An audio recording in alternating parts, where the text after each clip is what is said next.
I was standing on the deck of a boat that no longer existed, watching two versions of the same man walk through each other, like morning fog through fence posts, and for the first time since I'd boarded the Magnolia Belle, I understood that the river had never been trying to kill us.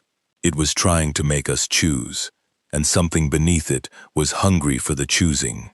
The captain was shouting orders from the pilot house, but his mouth moved half a second after his voice arrived, like a film reel slipping off its sprocket. Below him, on the main deck, I could see myself. Not a reflection, not a trick of the light. Another Luke Bennett, standing portside, hands flat on the railing, staring back at me with the same expression of incomprehension I could feel on my own face. He raised one hand, not a wave, a reaching, like a drowning man whose fingers break the surface. I opened my mouth to shout, to warn him, to ask him what he remembered, whether he remembered the construction site, whether he remembered the sound David Moyers made when the scaffolding gave way, whether he'd been given the typed rule book or the handwritten one. But before I could form a single word, the other Luke spoke first, in my voice, with my exact cadence, and said, "You already jumped. You just don't remember which side of the river you landed on." Then both versions of the crew turned to look at me, and the river went silent. And I understood that silence was not the absence of sound. It was the presence of something listening. 3 weeks earlier, in Baton Rouge, I signed a document I never read closely enough. I should start with the paperwork, because that's where the trouble began.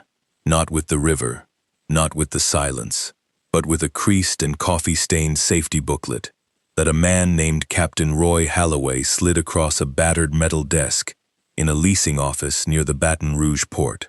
He didn't look at me when he did it. He was watching the river through a window smeared with salt crust and old rainfall, and he appeared to be counting something on the far shoreline that I couldn't see. I was 29.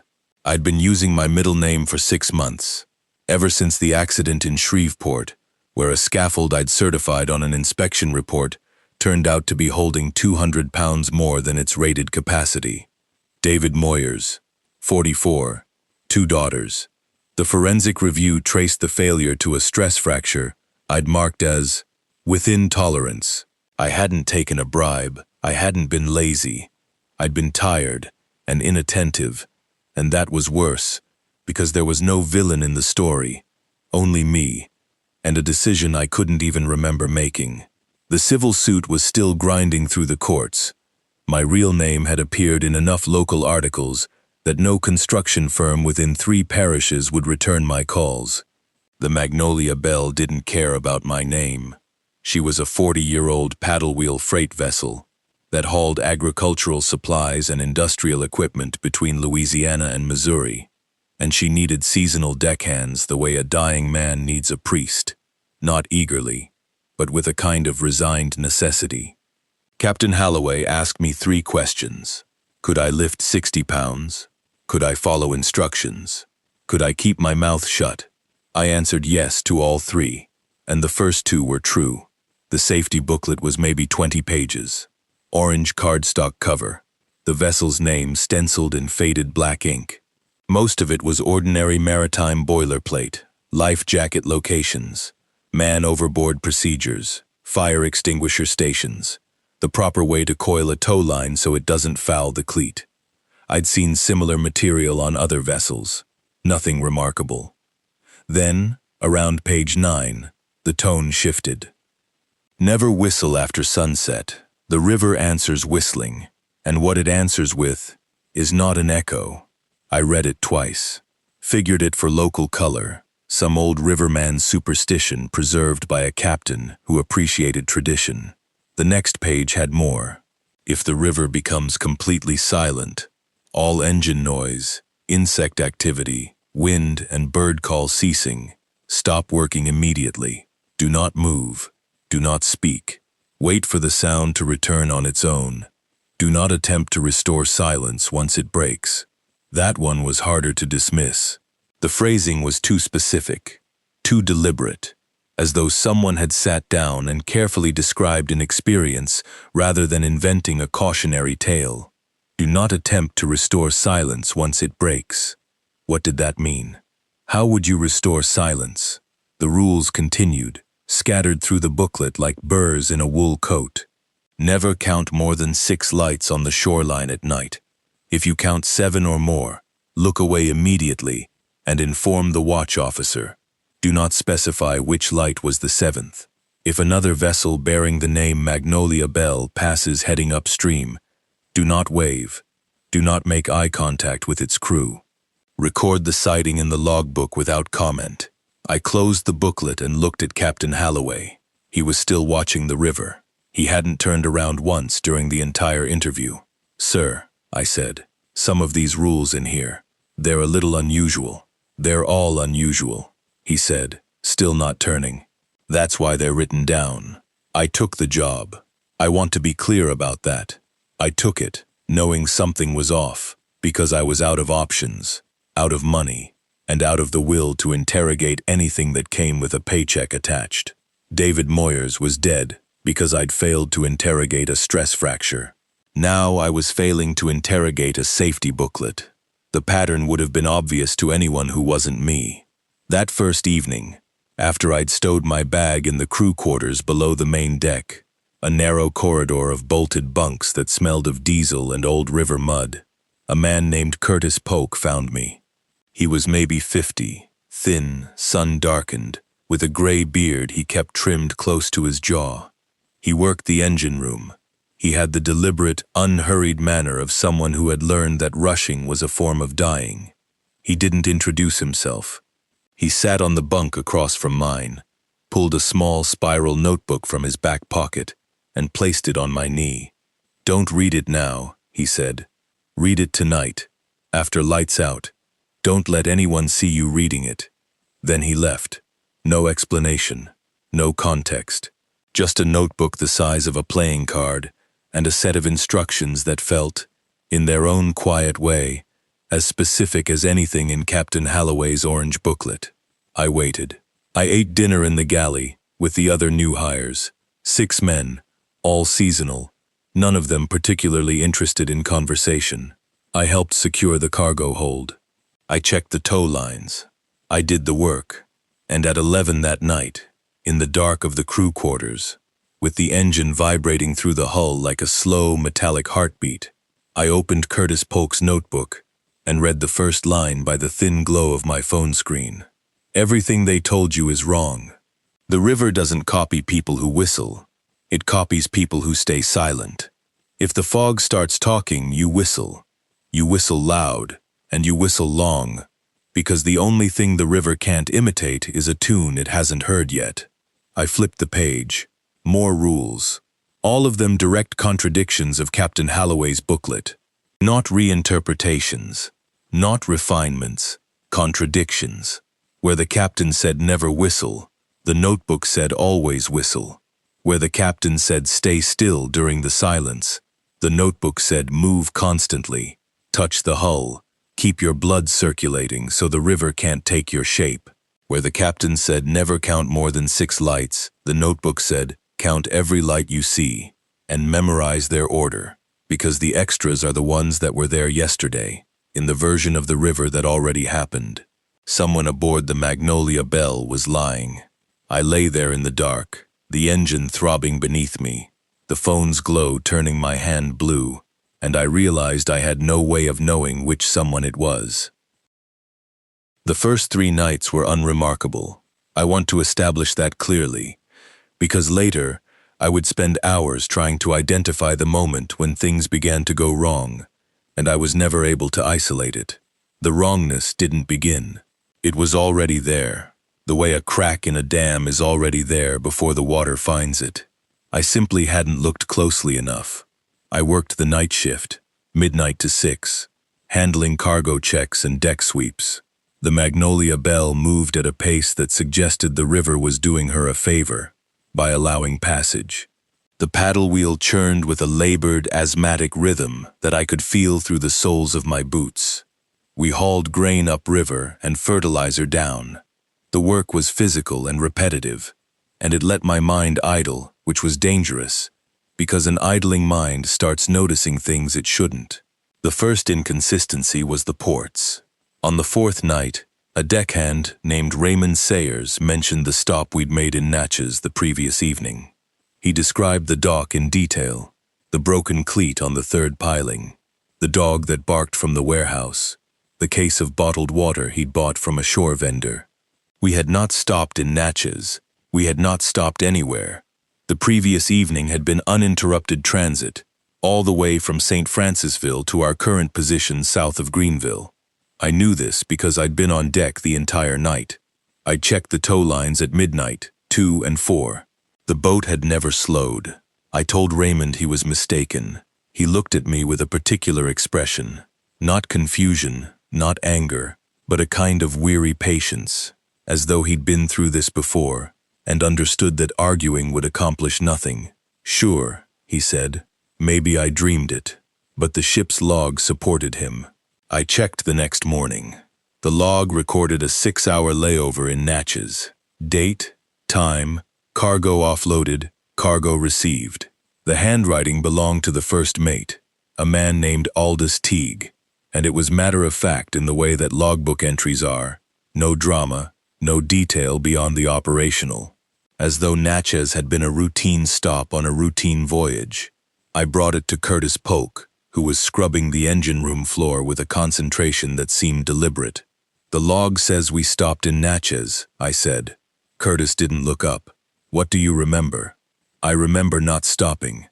Then don't stop, he said, and I realized after a moment that he wasn't talking about the boat. That night, the 5th, the town appeared on the eastern shoreline. I saw it during my 2 a.m. deck sweep. A cluster of lights along the bank, maybe half a mile ahead. Not a landing, not a marina, a proper town. Streetlights. A water tower with a faded name I couldn't read in the dark. The silhouette of a church steeple. A few lit windows in what looked like a row of storefronts. I counted the lights automatically, the way you do on night watch, something to occupy the mind. I stopped at 6, because the rule was in my head now, lodged there like a fishhook. I looked away. When I looked back, the town was closer, and the lights were brighter, and I could see the water tower more clearly, and the name on it was Greenville, which was wrong, because Greenville was behind us, and this town was ahead. I told myself it was a reflection, atmospheric distortion. River haze playing tricks with a real town somewhere upriver. The next evening, the town was gone. The shoreline where it had been was empty marshland, cypress knees and standing water, and the kind of dense, impenetrable brush that made you certain nothing had ever been built there. I checked the charts. The position I'd noted matched a stretch of bank labeled, in the captain's hand, no facilities, do not approach, marsh access only. That night, 6th night, 2 a.m. exactly, the river went silent. I need to describe this accurately because I've tried before and failed, and I suspect I will keep failing for as long as I try.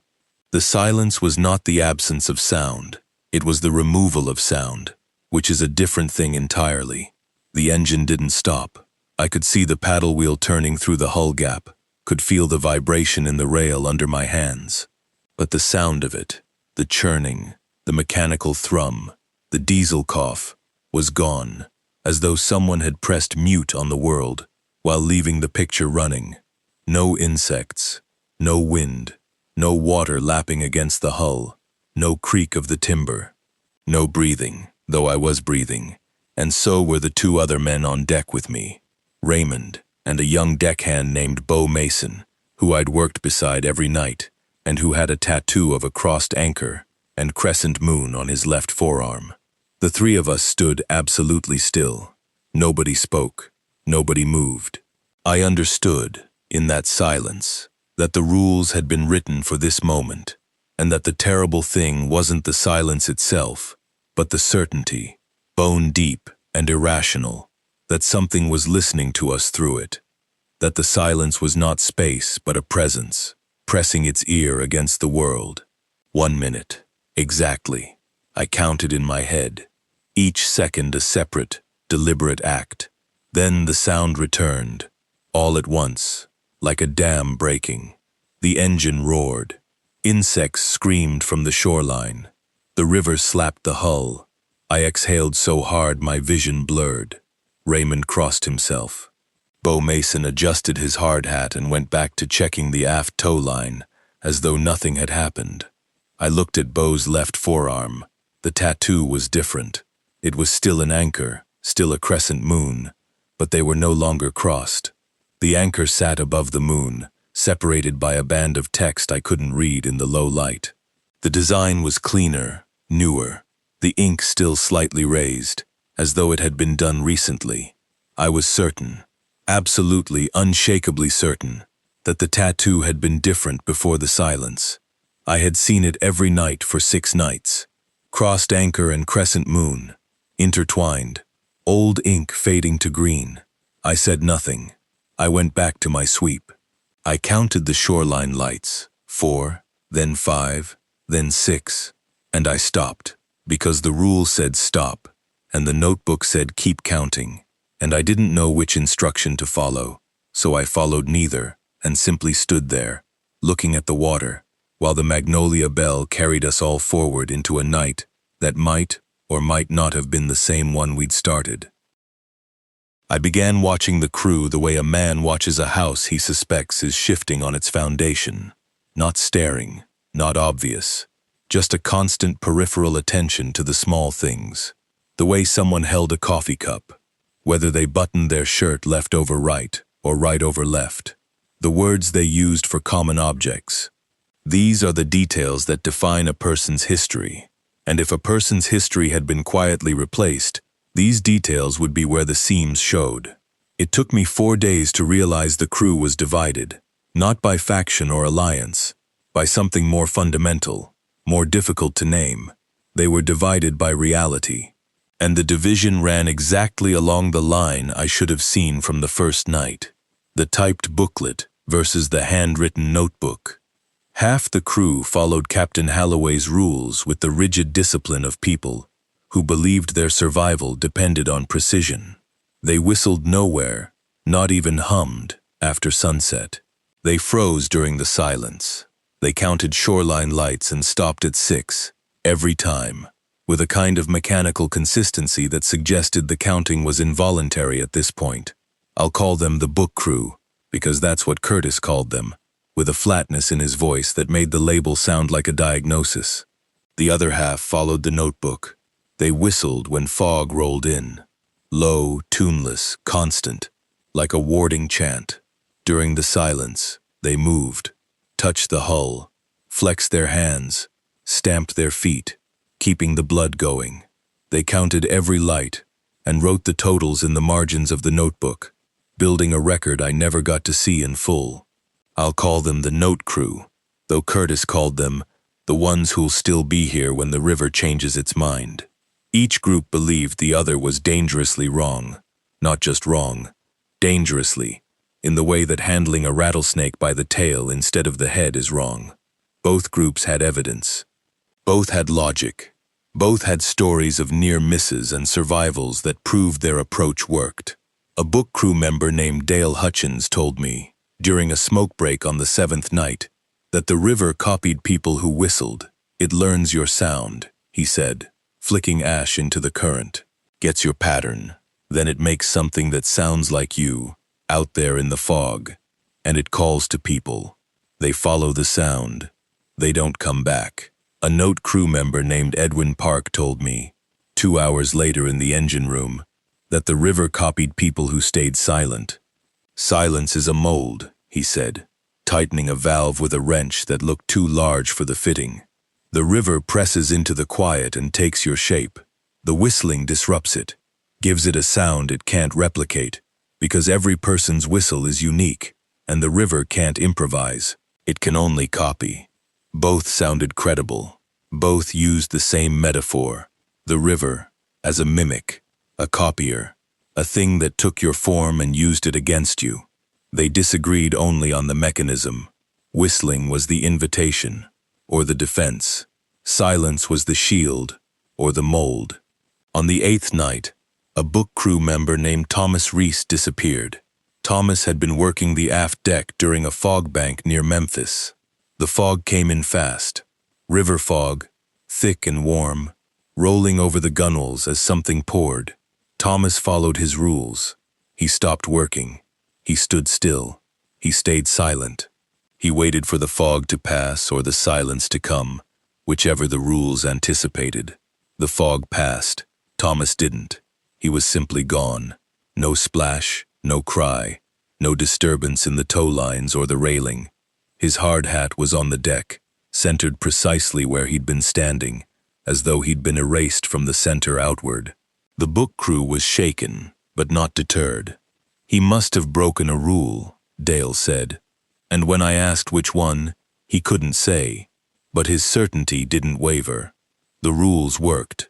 If something went wrong, a rule had been broken. The logic was circular and unbreakable, the way all faith is circular and unbreakable. On the 9th night, a note crew member named Frank Dell nearly died following the notebook's instructions instead. During a silence event, a brief one, maybe 30 seconds, Frank had been moving, stamping his feet, slapping the hull, doing everything the notebook prescribed.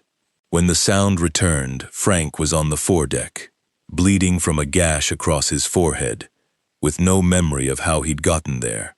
He'd been in the engine room when the silence started. The foredeck was 60 feet away, across an open deck, through a watertight door that was still dogged shut from the inside. Nobody could explain it. Frank himself couldn't explain it. He'd been moving, he said, and then he was somewhere else, and there was blood, and he didn't know whose it was. The note crew explained that Frank hadn't moved enough. The book crew explained that Frank had moved at all, and the silence had punished him for it. I stood between them, holding both rule books in my head, watching each side interpret the same catastrophe through the lens of their own certainty, and I understood something that frightened me more than the rules themselves. Both systems worked. Both systems failed. The river didn't seem to care which rules you followed. It changed its preferences, its logic, its behavior, from night to night, as though it were teaching us the way we were trying to learn it, or as though something else were learning us through it. The town that recognized me appeared on the 11th night. We docked at a small riverside community. I say community because calling it a town felt too generous. A general store, a bait shop, a church with a gravel parking lot, and a row of mobile homes set back from the bank behind a screen of catalpa trees. The captain called it a supply stop. We needed diesel additive and fresh water, and the nearest commercial port was still 4 hours upriver. I volunteered for the shore party because I needed to be off the boat. I needed solid ground under my feet, air that didn't smell like diesel and river mud, a few minutes of something that felt like the real world before I went back to the world of contradictory rules and vanishing crew members. The captain waved me off without looking at me. Curtis caught my eye as I stepped off the gangway and shook his head once. Slow, deliberate, the same gesture he'd made when he handed me the notebook. I went anyway. The general store was called Patterson's. It had a screen door, wooden floors, and the particular smell of old buildings in the south. Pine sap and humidity and something sweet underneath, like fruit going soft. A woman behind the counter looked up when I walked in, and her face did something I wasn't prepared for. It lit up. Not the polite recognition of a storekeeper seeing a customer, the warm, unrehearsed delight of someone seeing a person they knew. "Luke," she said. "Well, Lord, I haven't seen you in a month of Sundays. How's Kara doing? And that little girl, she must be what, 4 now?" I stared at her. I had never been in this store. I had never met this woman. I did not have a wife named Kara. I did not have a daughter. I did not have a daughter who was 4 or any other age. I was 29, single, living out of a duffel bag in a series of weekly rate motels, running from a dead man's name. "She's good," I said, because the alternative, explaining that I had no idea what she was talking about, felt more dangerous than lying. I don't know why I felt that. The certainty was irrational and absolute, the same kind of bone-deep knowing that had told me to freeze during the silence. The woman asked about my house. She asked if I'd finished the back porch. She asked if the river had been treating me well this season. Every question was specific, detailed, grounded in a history I didn't have. She mentioned my dog by name. She mentioned a barbecue I'd supposedly hosted last 4th of July. She described the exact shade of the shirt I'd been wearing. I bought water and cigarettes and left. My hands were shaking, not from fear, from the specific vertigo of having your absence of a life treated as the anomaly, as though the version of me who belonged here, Luke Bennett, with the wife and daughter and house and dog, was the real one, and I was the copy, the imposter, the thing the river had made. On the walk back to the dock, I passed a man on a porch who waved and called out, "Tell Kara I said hey." I waved back without stopping. The gangway was where I'd left it. The Magnolia Belle sat against the bank, lines tied, engine idling. I walked aboard and found Raymond on the main deck, checking the tow cable tension. "Where's the rest of the shore party?" I asked. He looked at me with the same flat confusion I'd seen when I'd told him we hadn't stopped in Natchez. "What shore party?" he said. "We haven't docked, Luke. We've been running continuous since Greenville." I turned and looked at the bank. The general store was gone. The bait shop was gone. The church, the mobile homes, the catalpa trees, all gone. The shoreline was empty marshland, identical to the stretch where the first town had appeared and vanished. I could see cypress knees rising from black water. I could hear frogs. There was no gravel parking lot, no screen door, no woman who knew my wife's name. I went to the captain's chart table and pulled the river chart for our current position. The area along the eastern bank was marked with the same annotation I'd seen before. No facilities. Do not approach. Marsh access only.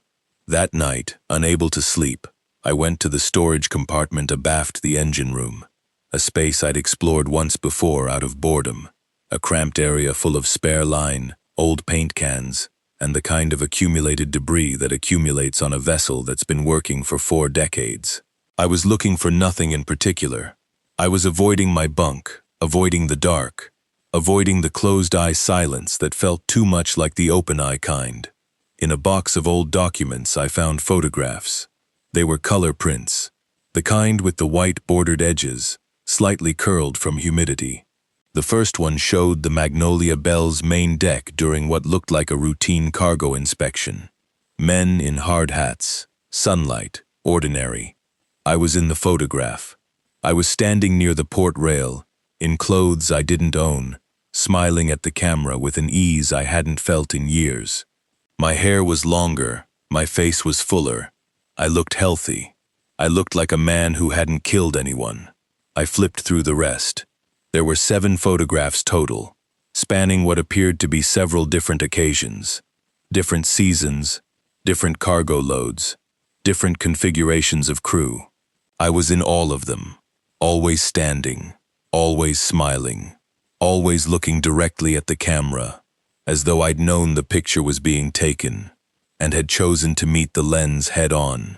On the back of one photograph, in faded pencil, Magnolia Belle, 1998 season crew. I had been 8 years old in 1998. I sat on the storage compartment floor, surrounded by spare line and old paint cans, holding photographs of myself that predated my own birth, and I tried to find an explanation that didn't require the world to be broken. I couldn't. The world was broken, or I was, or both, and the photographs sat in my hands like evidence in a trial, where I was simultaneously the defendant, the victim, and the crime scene. The engineer's name was Warren Stokes, and he was 73 years old, and he had been on the Magnolia Belle longer than anyone, longer than the captain, longer than the boat herself, if you believed the way some of the crew talked about him. He was a small man, sun-blackened, with hands that had been broken and reset so many times the knuckles had become a geography of bumps and angles that no longer matched any natural arrangement. He worked the engine room the way a priest works an altar, with ritual attention, with unshakable routine, with the quiet certainty that what he was doing mattered in ways that extended beyond the mechanical. I didn't go to him. He came to me. It was the 14th night, and I was sitting on the main deck after my shift, staring at the river, trying to reconcile photographs of myself from 1998 with the fact that I had been in elementary school that year. Warren sat down beside me without asking, the way old men do when they've decided the conversation is going to happen, regardless of whether you're ready for it.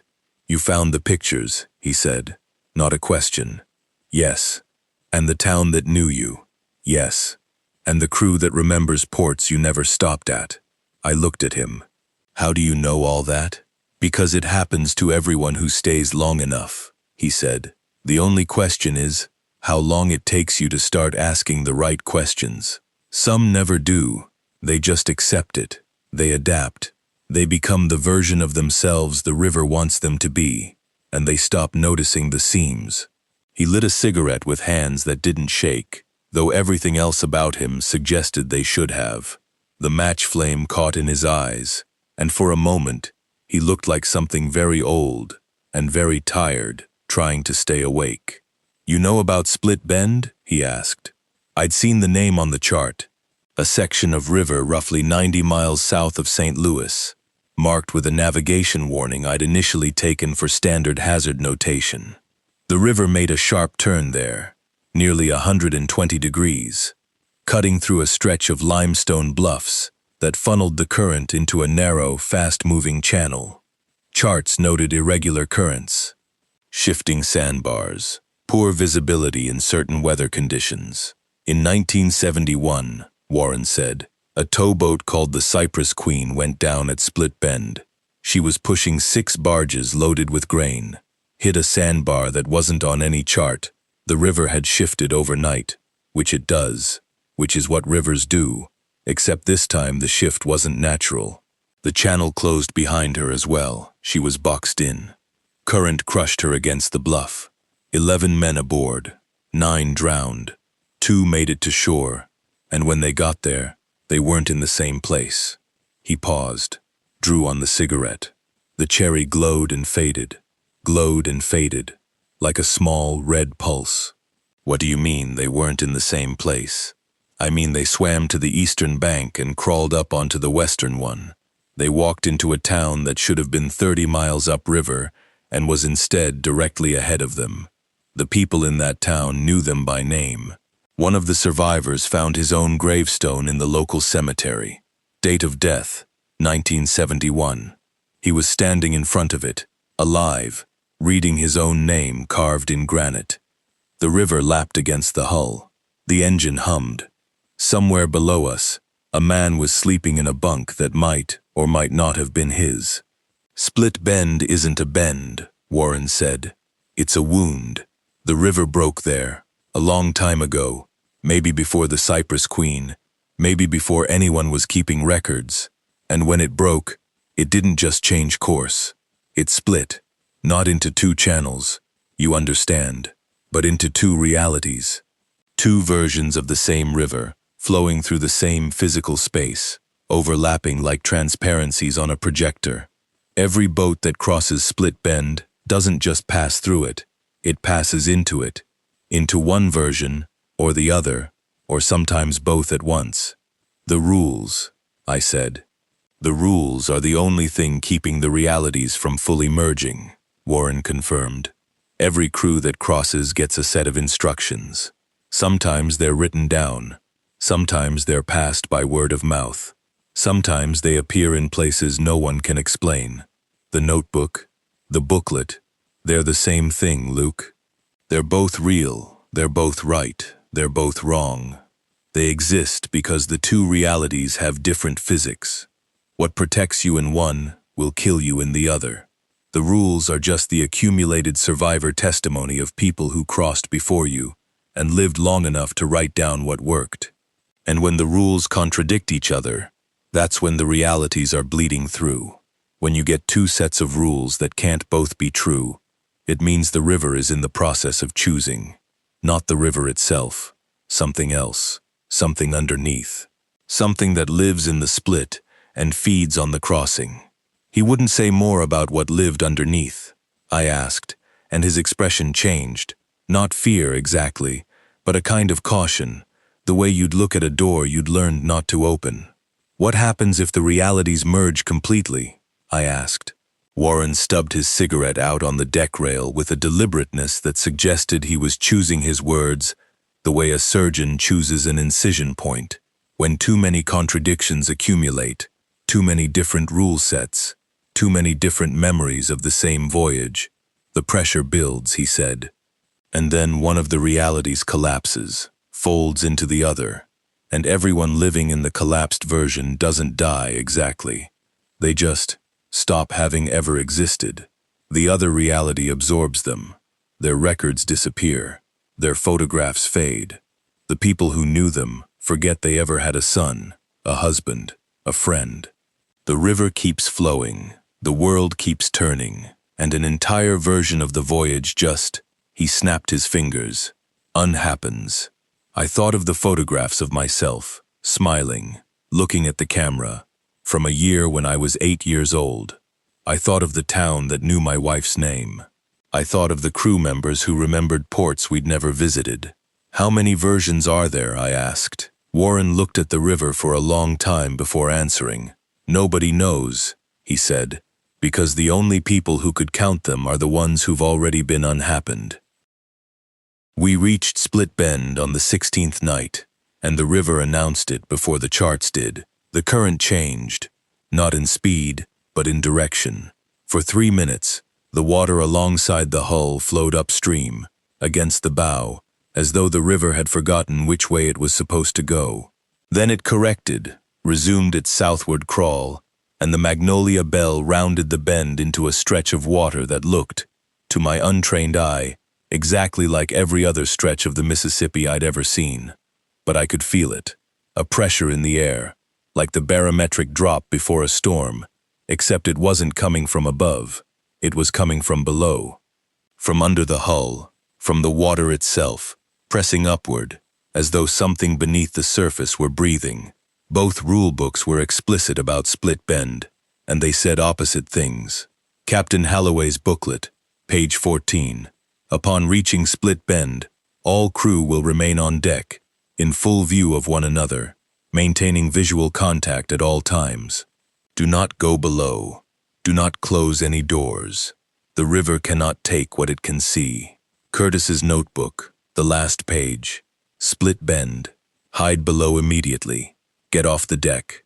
Get behind steel. The thing at the bend doesn't take people.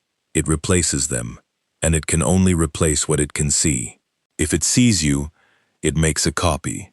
If it can't see you, you're invisible to it. Stay below until someone you trust opens the hatch and speaks your name. Remain visible, or become invisible. There was no middle ground, no compromise, no clever third option that a smart protagonist could discover through ingenuity. The rules were mutually exclusive, and following one meant rejecting the other, and rejecting the other meant accepting that the people who followed it were wrong, and accepting that they were wrong meant accepting that they might die because of it. The crew split. It happened without discussion, without argument, with the silent efficiency of people who had known this moment was coming, and had already chosen their side. The book crew lined up on the main deck, spread out, facing each other, maintaining the visual contact the booklet demanded. Dale Hutchins, Raymond Sayers, Bo Mason. 6 men standing in the open air, the river sliding past on both sides, the bluffs of Split Bend rising like walls on either hand. The note crew went below. Curtis Polk, Edwin Park, Frank Dell, still wearing the bandage on his forehead from the night he'd almost died following the notebook's rules. They descended through the aft hatch and dogged it shut behind them, and I heard their footsteps on the steel ladder, growing fainter, then gone. I stood at the hatch. I could go either way. The booklet said stay. The notebook said go. Both had been right before. Both had been wrong before. The river had changed its preferences nightly, Warren had said. and I had no way of knowing which version of reality this particular night belonged to. And then I saw them, the other crew.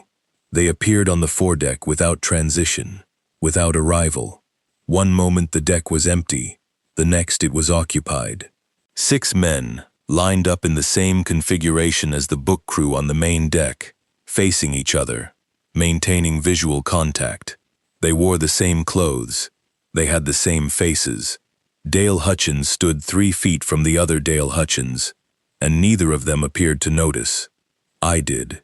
I noticed everything, because I was standing at the hatch between the 2 realities, half on deck and half in the stairwell, and from that position I could see both crews simultaneously, and they could not see each other. Then the 2 Dales turned, at the same moment, and looked at each other. What followed was the single most disturbing thing I have ever witnessed, and I include in that category the sound of David Moyer's scaffold giving way, and the silence of the river at 2 a.m., and the photographs of myself from a year I was 8 years old. The 2 crews began to interpenetrate, not fighting, not merging, walking through each other. The foredeck Dale walked forward, toward the main deck, and his body passed through the main deck Dale like light through glass. No resistance, no reaction. Neither man flinched, neither man acknowledged it. They simply occupied the same space at the same time, and the laws of physics, which I had always considered non-negotiable, simply declined to participate. Then both crews started pointing. They pointed at each other. Book crew at the duplicates, duplicates at the book crew, and both sides were shouting the same thing, and the thing they were shouting was, "They're river copies. Those aren't real. Don't listen to them." Both sides had guns. Where the guns came from, I don't know. Storage lockers, perhaps, or the captain's safe, or somewhere the rules didn't cover. Both sides aimed at the other. Both sides were terrified and certain and wrong and right. And the terrifying thing, the thing that made my legs go weak beneath me, was that neither side looked monstrous. Neither side looked wrong. They were all the same men, same tattoos, same voices, same fear. If there were copies among them, the copies were indistinguishable from the originals, and the originals were indistinguishable from the copies, and the distinction itself had become meaningless. Both versions of Bo Mason had the same tattoo on his left forearm, the crossed anchor and crescent moon, intertwined, old ink fading to green. Both, not different. Not one old and one new, identical. I looked down at the hatch. I looked at the deck. I looked at the 2 crews, overlapping, shouting, aiming weapons at people who were and weren't themselves, and I understood that the rules weren't asking me to choose the right reality. They were asking me to choose a reality, any reality. The choosing itself was what mattered. The act of commitment of saying this one is real and that one isn't was the thing the river and whatever lived beneath it required. I couldn't do it. I couldn't point at one set of men and declare them real while erasing the others, because they were all real. They were all afraid. They all had the same memories, the same faces, the same right to exist. I left the hatch open. I went below. I found Curtis in the engine room, pressing his hands flat against the hull, eyes closed, whistling a low, tuneless note that vibrated in his throat. "Curtis," I said, "both crews are up there. Both of them. They're walking through each other and pointing guns, and they all look real." He didn't open his eyes. "I know. What do I do?" "Nothing," he said. "You don't do anything. That's the rule they don't write down, because nobody who follows it survives to recommend it. You don't choose. You let the river choose for you. And what if the river chooses wrong?" Curtis opened one eye. "The river doesn't choose wrong or right, Luke. It chooses, and whatever it chooses becomes what was always true." It was during the standoff, both crews on deck, both crews below, both crews existing simultaneously in the same space without collision or resolution, that I understood the river was not the threat.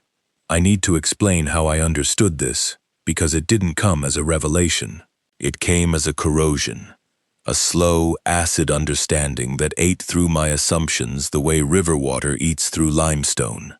The understanding started when I noticed that the two crews, for all their shouting and gun pointing, were not actually fighting. They were performing conflict.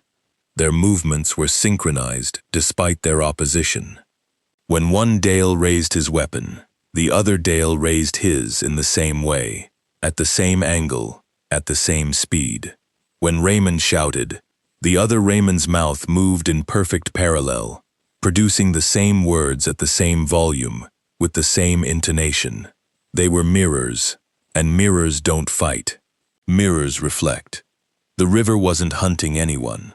The river was the medium, the water in which something else moved, the way air is the medium for sound. The thing that hunted lived in the water, the way a voice lives in the air, invisibly, pervasively, and with the ability to reach everywhere at once. I went back on deck. I had to see it directly, had to stand in the overlap, had to feel the pressure that had been building since Split Bend. The two crews were still there, still shouting, still aiming, still walking through each other with the oblivious precision of phantoms. I stood at the rail and looked down into the water, and the water looked back.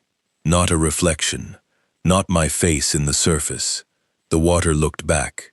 There was an intelligence behind it, vast and cold and patient, the way the ocean is patient, the way geological time is patient. It had been there at every silence. It had been there at every inconsistency, every contradiction, every moment when the rules failed and the reality slid. It wasn't the river was its body. This was its mind. And it was not malevolent. That was the worst part. It was curious. I understood it the way you understand a thing in a dream, without evidence, without logic, with a certainty that arrives fully formed and refuses to be questioned. The entity beneath the river did not create alternate realities for cruelty. It created them the way a scientist creates controlled experiments. It split the voyage into variants, gave each variant different rules, and watched which crew survived. It was studying us, learning from us, learning what we did when the rules contradicted, when the memories diverged, when the same man had two different tattoos, and it had learned something specific. It had learned that certainty was the mechanism. Every time a person chose a reality, declared it real, committed to it, rejected the alternative, that choice fed the entity, not metaphorically, literally. The act of choosing generated something it consumed. Certainty was its calorie. Commitment was its sustenance. Every sailor who followed the booklet with absolute faith, every sailor who trusted the notebook without reservation, every person who pointed at the other crew and said, "Those are the copies, those aren't real," every one of them was feeding the thing beneath the water. The contradictory rules weren't protections. They were bait. They forced you to choose. They made the choosing feel like survival, when the choosing was actually the trap. I looked at the two crews again, and I saw it clearly. They weren't fighting each other. They were feeding something together. Their mutual certainty, the book crew's faith in the booklet, the note crew's faith in the notebook, was the same energy, flowing in the same direction, into the same mouth. Then the entity showed me itself. It didn't rise from the water. It didn't manifest as a creature or a presence or a feeling of dread. It appeared as a person standing on the main deck between the two crews, in a space that was simultaneously empty and occupied. It appeared as me, another Luke Bennett, standing 30 feet away, in clothes I owned, with the exact haircut I'd gotten in a Baton Rouge barbershop 2 weeks before boarding, with the exact scar on my right knuckle from a fall I'd taken when I was 12. He was crying. Tears ran down his face, and they were real tears. I could see the way they caught the deck light, the way they gathered at his jaw and fell, the specific wet geometry of genuine grief. "Luke," he said, in my voice, "you have to help them, both crews. They're real, they're all real, If you don't choose, the river will choose for all of them, and it'll choose wrong, and everyone dies. You have to pick one. You have to save one side. Please. I could feel it, the pull of his certainty, the seductive clarity of his conviction. Pick a side. Save who you can. Make the hard choice. Be the hero. The narrative was so clean, so familiar, so human. Of course you choose. Of course you act. Standing still while people die is cowardice. That's what the world teaches you. That's what I'd believed my entire life, until David Moyers fell, and I learned that sometimes the choice you make is the wrong one, and the wrongness doesn't care about your intentions. And then the other Luke appeared, on the other side of the deck. Same face, same clothes, same scar, different tears, different voice, lower, cracked, exhausted in a way that went beyond fatigue into something like despair. Luke, this one said, don't choose. That's what it wants. Don't you see? Both of these crews are already gone. They chose hours ago. They've been feeding it since they picked up their guns. The only way out is to refuse. Walk away. Get off the boat. Let it all collapse. You can't save them. You can only save yourself. Both versions of me were crying. Both knew things I knew. The barber shop, the scar, the name of the street I'd grown up on, the sound my mother made when she laughed. Both were certain. Both were desperate. Both were, as far as I could tell, genuinely me, or genuinely copies of me, which at this point might have been the same thing. One begged me to choose. One begged me to abandon. Both cried real tears. And I understood, standing there between them, that the entity had learned its most effective trick. It no longer needed to create alternate realities to force a choice. It could simply show you two versions of your own conscience and let your guilt do the work. David Moyers had died because I'd made a decision I couldn't remember making.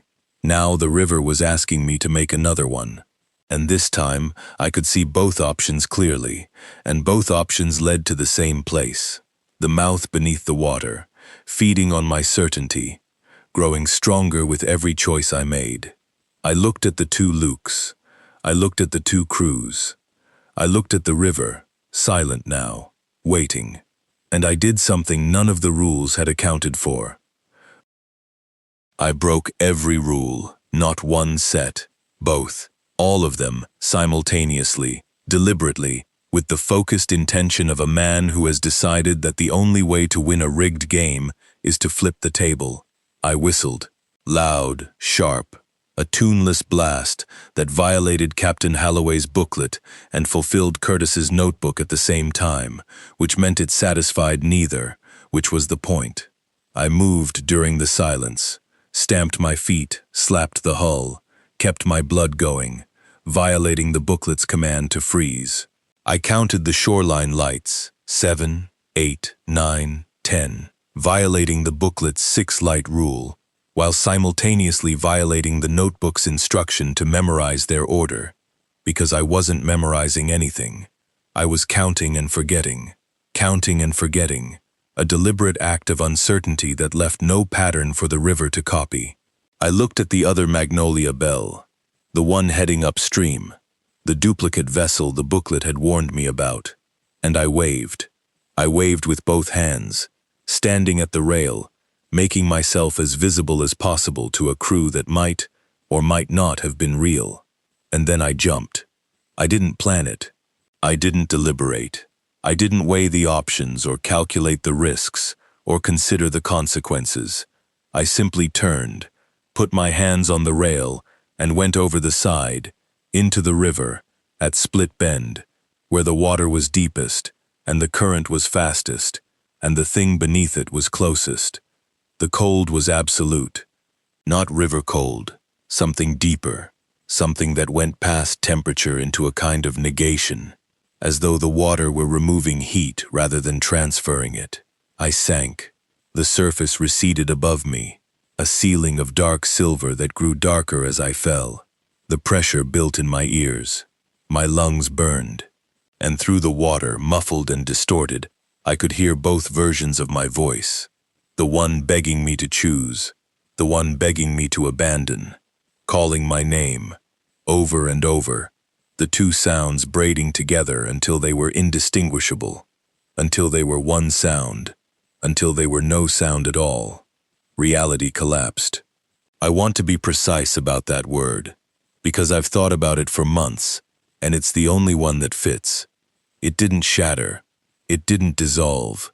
It collapsed the way a building collapses, structurally, systematically, each supporting wall giving way in sequence, the whole architecture of the world, folding inward on itself, in a cascade of failures that left nothing standing. The two crews vanished, not disappeared, unhappened.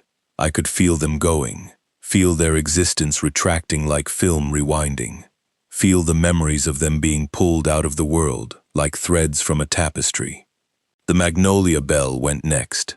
The hull, the deck, the pilot house, the paddle wheel, the engine room where Curtis had pressed his hands against the steel and whistled, all of it, gone, not into the water but out of existence entirely, as though it had never been assembled, never been launched, never been crewed. Then the photographs went. I felt them go, felt the images of myself, smiling, looking at the camera, from 1998, from seasons I'd never worked, being erased from their paper, the chemicals releasing, the prints going blank. The town that had known my wife's name went. The ports we'd never visited went. The silence at 2 a.m. went. The rules, both sets, all of them, every contradiction and every certainty, went. I was in the water. I was alone. The river was just a river. I don't know how long I was in it. Time had become unreliable, and I'd stopped trusting my ability to measure it. I swallowed water. I thrashed. I forgot briefly how to swim, and then remembered, and then forgot again, and the forgetting and remembering felt like the same thing. I woke on a riverbank, mud, sunlight, the sound of birds, insects, wind in the trees, sound, real sound, unremarkable, unthreatening, the ordinary ambient noise of a living world that wasn't listening to me. Two men in orange vests were standing over me. One was speaking into a radio. The other was checking my pulse with fingers that smelled like sunscreen and coffee. "Sir? Sir? Can you hear me? You're okay. You're on the west bank of the Mississippi, south of St. Louis. You went in the water. Can you tell me your name?" "Luke," I said. "Luke Bennett." The man with the radio looked at his partner. Something passed between them. Not surprise, not concern, but a particular discomfort, the expression of people who have just heard something they were hoping not to hear. "Luke Bennett," the radio man repeated, slowly, as though tasting the name. "Sir, there's no easy way to tell you this. I need you to stay calm." He showed me his phone, a news article, archived, from 1998. The headline was old, the formatting dated, the photograph grainy, a black and white image of a paddle wheel freight vessel listing badly in the water, smoke rising from its stern. Freight vessel, Magnolia Belle sinks at Split Bend. All 8 crew members presumed dead. The article listed the names. I read them. Dale Hutchins, Raymond Sayers, Bo Mason, Curtis Polk, Edwin Park, Frank Dell, Warren Stokes, Roy Halloway, and Luke Bennett, 29, seasonal deckhand, body not recovered. I read my own obituary on a riverbank in the sun, with mud under my fingernails and river water still dripping from my clothes, and the rescue worker watched me with the careful, pitying attention of a man who has delivered this kind of news before and knows there is nothing he can say that will make it better. "The Magnolia Belle sank in 1998, he said, gently. 28 years ago. No paddle wheel freight vessels are operating this stretch of the river. There haven't been for decades. I told him I'd boarded days ago. I told him about the rule books. I told him about Curtis and Warren and the silence at 2 a.m. I told him about the town that knew my wife's name. I told him about the photographs. He listened. He was kind about it.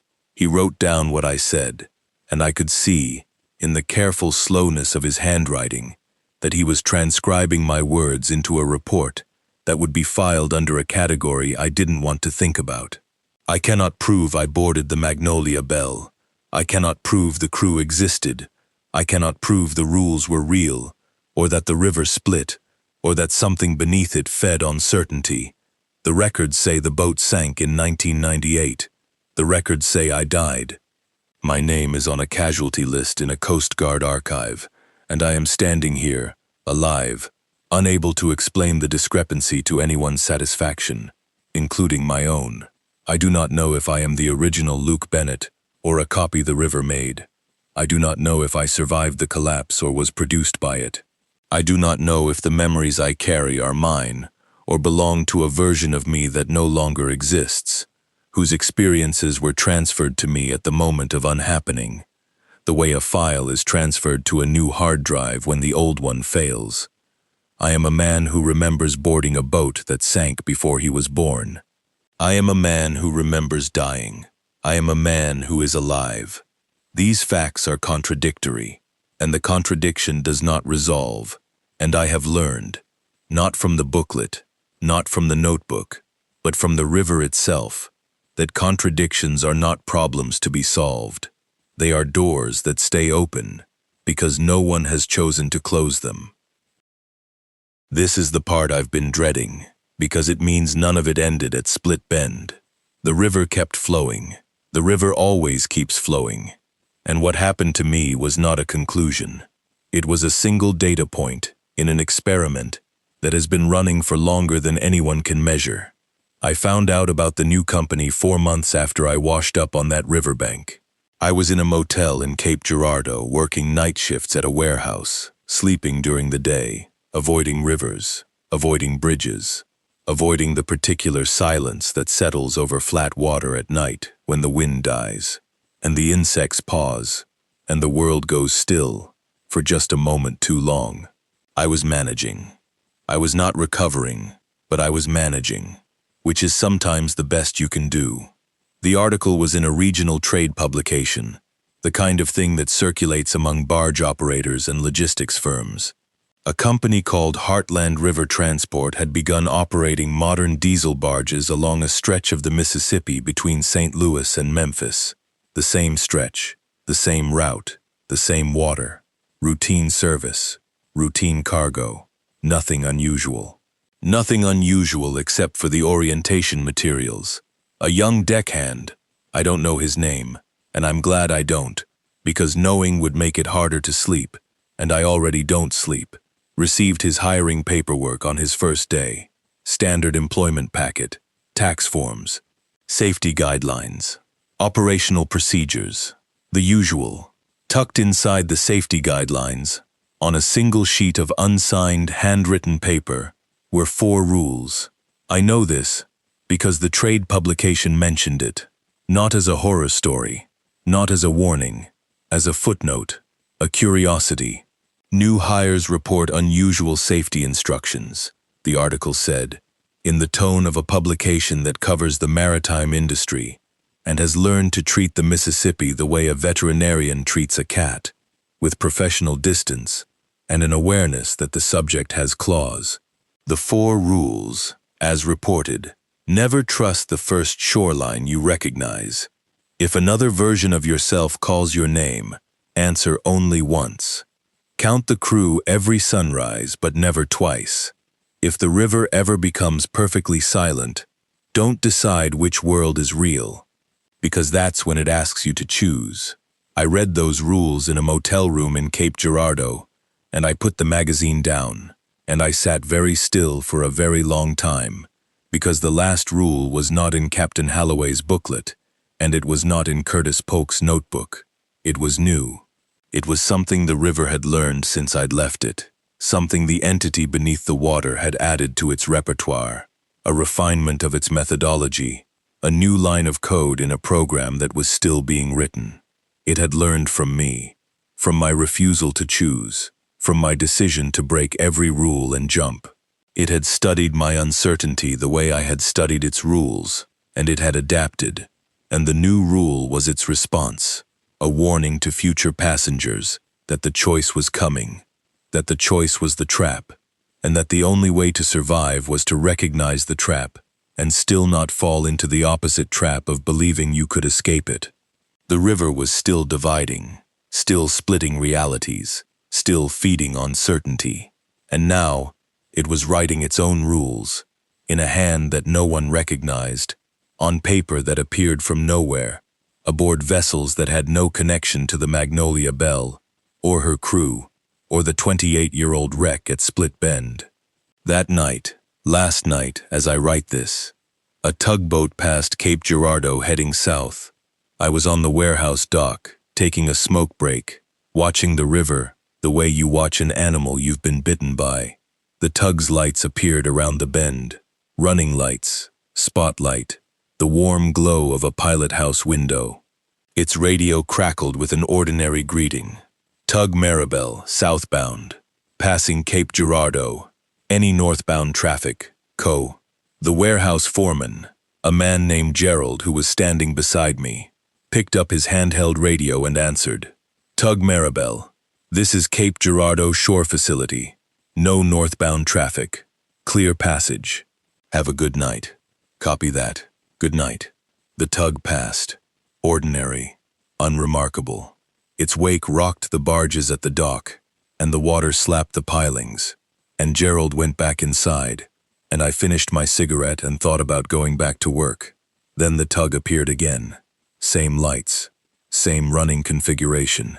Same spotlight sweeping the bank. Same scratch on the hull. I noticed it this time, a long, rust-colored gouge above the waterline, like a scar from a collision with a submerged log or a lock wall. The same Maribel, the same crew. I could see them in the pilot house, the same silhouettes, the same positions. The radio crackled, the same voice, the same cadence, the same words. Tug Maribel southbound, passing Cape Girardeau. Any northbound traffic. Copy. But the tug was heading north. I watched it pass, heading in the opposite direction, identical in every detail, broadcasting the same message it had broadcast minutes earlier. The wake was different. It rocked the barges from the other side, the water moving in the wrong direction. And for a moment, just a moment, I felt both wakes simultaneously, the water pushing from both directions at once, the surface trembling in a way that had nothing to do with physics, and everything to do with the thing I'd felt at Split Bend. Gerald came back out. He looked at the river. He looked at me. You see that? He asked. See what? The tug. It passed twice. I saw one tug, I said, because the rule, the new rule, the one I hadn't been given but had learned anyway, was already in my bones. Don't decide which world is real. Gerald stared at the river for a long time. Then he shook his head, muttered something about being tired, and went back inside. I stayed on the dock. The Mississippi flowed past, dark and wide and patient, south to north, north to south, both at once, neither at all. The water didn't care which direction it moved. The water only cared that someone was watching and deciding and feeding the thing beneath it with the simple, inexhaustible act of believing that what they saw was real. The river keeps dividing. I keep not choosing. And somewhere, on a barge I'll never board, a young deckhand is reading a handwritten page and wondering why the rules don't make sense. They're not supposed to make sense. That's the point. That's always been the point. The sense is what it eats. The Mississippi continues flowing south, or perhaps north. No one aboard can agree anymore.